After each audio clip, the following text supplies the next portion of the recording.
Hello. Yeah, hello. I'd like to talk to someone at the WBA about this situation of now having 3 heavyweight champions. No. You don't think people deserve an explanation? No, sir. Really? Because this situation, it's complete madness. Go jump in the lake. That's my imagining of how a conversation with the WBA would go over now having 3 WBA champions at heavyweight. You heard that right, 3 of them. So we've got Anthony Joshua as the super champion, the regular champion in Manuel Charr, and now the interim world champion in Trevor Bryan, who dropped BJ Flores 6 times en route to stopping him in the 4th round of their fight in Arizona on August 11th. So Trevor Bryan, he's now got a version of a heavyweight world title. Just let that sink in. A man no casual fan has ever heard of can now claim that he's a world champion. Well, he'll be able to try to claim he's a world champion. How we got to be in that position at all is a head scratcher in itself, as is the fact that the WBA has gone back to having 3 belts. Because you might remember they said they wanted to get away from that because they had listened to the fans and they were going to get away from it. So what I'm going to do is work through some of this farce to shed a little bit more light on it, as well as take aim at the WBA's rankings, which are also a shambles. Buckle in. Let's go. So the circumstances behind Flores and Bryan fighting for an interim belt, they're a bit murky and flimsy to begin with. A few weeks ago, it was I think July 26th or July 27th, the fight was confirmed between the pair. And at the time, the WBA said it would be an eliminator. But then a couple of days out from the fight, it was actually confirmed that the interim world title status would be on the line, that it would be sanctioned to be a world title fight. And so what I'm going to do now is I'll just go to an article that's got a couple of the pieces and the threads of this. So boxingnews24.com. So it said the interim title is on the line since the pending WBA Heavyweight Championship pitting Manuel Charr and Fresquendo is currently in litigation. The fight is tentatively scheduled for September 29th, but the courts will decide if this championship bout moves forward. So multiple media outlets had reported that. But then in an update, representatives of Manuel Charr and Fresquendo have informed representatives of Don King Productions that there is no litigation and that they will fight for their WBA Heavyweight Championship. Pat English and John Wirt, representing both fighters, have stated that there is no litigation and the WBA title fight is on. So litigation was the reason that the interim status was granted, and then almost immediately we hear there is no litigation, yet it's still confirmed the sanctioned interim WBA Heavyweight Championship will still be on the line. So that in itself it beggars belief, really. I mean, what has happened here? So we've had some sort of legal action which is apparently meant to have happened for the regular title, and that's granted an interim status for this final eliminator, or eliminator as it were. Then all of a sudden it's been confirmed that there is no legal action, but the interim status still stands. That really, in itself, is bizarre.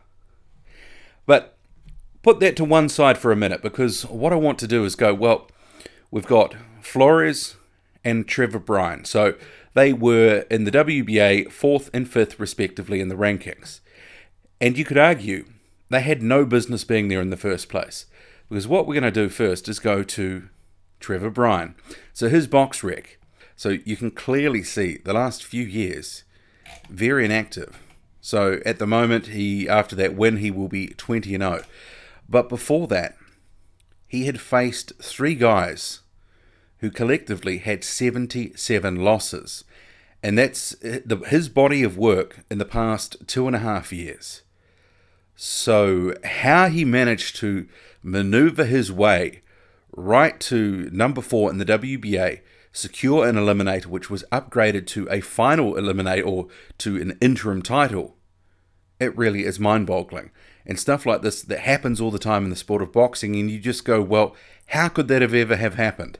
So this guy now has a world title on the back of, he's facing out-and-out journeyman Francois Russell, 2-24, 24 losses against 2 wins.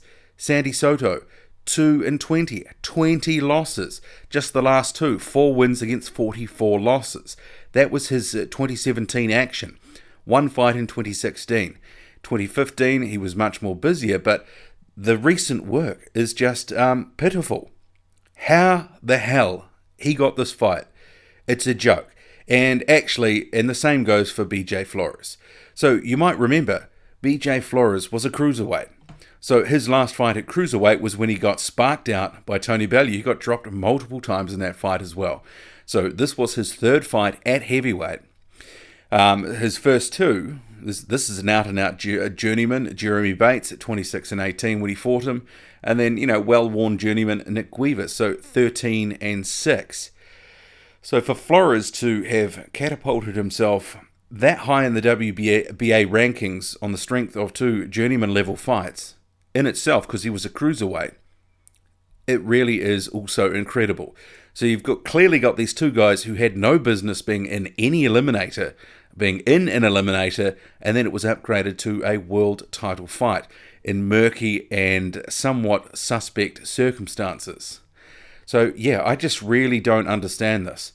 But in terms of the WBA itself, you might recall, it actually said back in 2016, January 2016, it wanted to rationalize its belt situation because it was getting a bit out of hand. And actually, let's remind us all of what they said. World boxing fans, as promised, I'm going to explain the status of the heavyweight division. We have currently 3 world champions: Tyson Fury as a super champion, Ruslan Chagaev as a regular champion, and Luis Ortiz as the interim champion. In order to have one champion like everybody's expecting from the WBA and like everybody wants, we have set the following tournament. Ruslan Chagaev will face Lucas Brownie on March the 5th in Germany. The winner must take Fres Oquendo, who by a US court order earned his right to this fight. The next group will start with a fight between Vladimir Klitschko and Tyson Fury. When Klitschko and Fury met the first time, there was a contract approved by the WBA that had a rematch clause that we pretend to respect. So, the winner of this fight will have to face Luis Ortiz against Alexander Ustinov, that a fight that was called for negotiations, and the end period will be February 4. In any case that they don't reach an agreement, we will have a purse bid that will determine the date and the place of this fight. Winners of the 2 groups will face for the World Championship, and the WBA will have only one champion, as everybody expects. Thank you very much. So you can clearly see there was some ambition to actually sort out the situation, to try get it back to some sanity and just have one belt holder. But for whatever reason, maybe it's money, maybe they want the extra sanctioning fees, maybe they need to salt a little bit more money away for Christmas, who knows. But it's getting ridiculous. Trevor Bryan, on the strength of his record, who's been fighting, and everything, all and sundry, does not deserve to hold a version of a heavyweight world title. And I hate to say that, but it's almost like he's been gifted this. It's a bit ridiculous, really. But if we have a look at the WBA rankings, it doesn't really get a lot better. There's a number of names in here that do not deserve to be here. I'm not talking about Alexander Povetkin. He's the mandatory. He'll be facing Anthony Joshua next month. But clearly, look at this one. Fres Oquendo. He has got no business being in the WBA top 15. Hasn't fought in 4 years. Hasn't fought since 2014. But why is he there? Well, he won a court order that allowed him to have a title fight. He was owed one, and he took it to court, and he's there. So he's going to be facing Manuel Charr. And they're saying that is not in litigation, which was one of the reasons that the Flores and Bryan fight was granted interim world heavyweight title status. So Jarrell Miller, well, he does deserve to be in the top, quite high in the top 15. Bryan and Flores, as I outlined, did not. So you'll probably see Trevor Bryan climb up the ranks. And actually, Jarrell Miller, who's been trying to call out Trevor Bryan at different points in social media, he probably will legitimately be able to go after this guy now. And for us to go, well, actually, that probably does make sense because he's got a version of a world title. You'd actually hope, though, that the WBA, if they showed some common sense, would order the winner of Charr Oquendo versus Bryan. Get it back to 2. Don't be ridiculous. Get it back to 2. Come on, guys. So Dillian Whyte at 6, Derek Chisora, Kubrat Pulev, Otto Wallen.